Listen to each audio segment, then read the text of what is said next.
فيلم كولونيا من آخر إنتاجات 2025، وهو فيلم من إنتاج محمد حفظي، فيلم كلينيك، وبطولة أحمد مالك وكامل الباشا وميان السيد. قصة الفيلم بتدور حوالين أب وابنه على مدار يوم واحد، بيجسد الصراع والصدمات والخلافات اللي بتحصل بين الأب والابن في قالب درامي جميل جدا. والفايب بتاع الفيلم أنا لما اتفرجت عليه حسيته شبه الأفلام الإيرانية اللي بتتكلم عن الواقع وبتتكلم عن تفاصيل الأسرة والمشاكل الأسرية بشكل عام.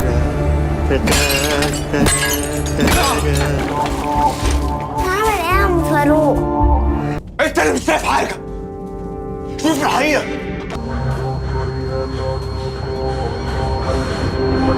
الفيلم حلو من تصوير، من اخراج، من انتاج، لان اخيرا بقى عندنا انتاج كويس بيركز على الافلام اللي تخص المشاكل، وافلام فعلا واقعيه وبتلمس الواقع بشكل كبير. وبصراحه انا لما اتفرجت على التريلر بتاع الفيلم عجبني جدا اداء كامل الباشا. هو بصراحه ممثل فلسطيني جميل جدا وليه حاجات كتير، وعمل الدور بشكل حلو جدا.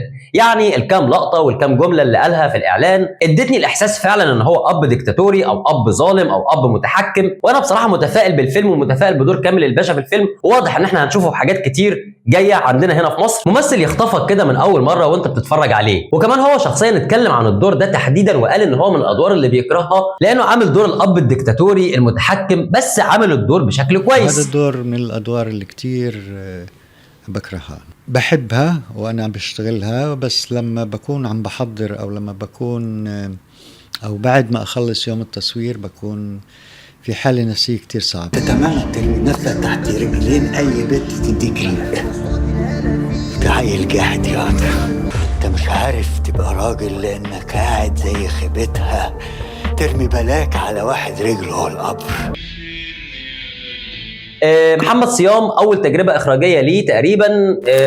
راجل عاوز يعمل حاجه وعاوز يقدم فكرة مختلفة بتلمس الواقع بشكل كبير، وبتتكلم عن مشكلة شائكة وهي مشكلة الفجوة اللي بين الأب والابن، مشكلة الجيلين اللي مش دايما السينما بتقدم الموضوع ده بالتفاصيل بتاعته. واضح كده ان محمد صيام مش عاوز يفرض عضلاته، ولكن هو عاوز يعمل حاجة مختلفة وعاوز يعمل جو عام مختلف في الفيلم، وده اللي وصلني بصراحة من خلال الإعلان الرسمي لما شفته. خلينا ما نستعجلش على الحكم على الفيلم ونستنى لما اشوف الفيلم، واعمل لكم ان شاء الله حلقه تانية تفصيليه عن كل حاجه في الفيلم بشكل عام. انا كده خلصت، لايك واشتراك، اشوفكم بخير. انت تستاهل كل اللي بيعمله فيك ابوك، انت عيل اناني ومحدش يقدر يستحملك يوم. عادتك بقت زي وشك.